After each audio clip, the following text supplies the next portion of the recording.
అని ఆ దైవజనుడికి అభిప్రాయం. ఈఎస్విలో రెకంపెన్స్ అనే మాట వాడారు. ఆ తర్వాత లిటరల్ ట్రాన్స్లేషన్లో, లిటరల్ స్టాండర్డ్ వర్షన్లో నేను ఆల్రెడీ చెప్పినట్టుగా my wage is with my God, నా జీతం, నా పనికి తగిన జీవితం నా దేవుని దగ్గర ఉందని ఆ 3 ట్రాన్స్లేషన్లో ఆ మాటను వారు తాత్పర్యంగా తెలియజేశారు.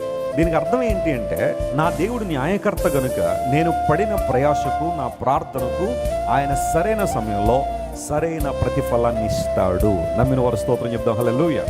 Your time is you are not wasting your time when you sit in the house of God. దేవుని సన్నిధిలో కూర్చున్నప్పుడు నీవు నీ సమయాన్ని వృధా చేసుకోవట్లేదు. Your contribution and your faith will not go in vain as you trust the Lord.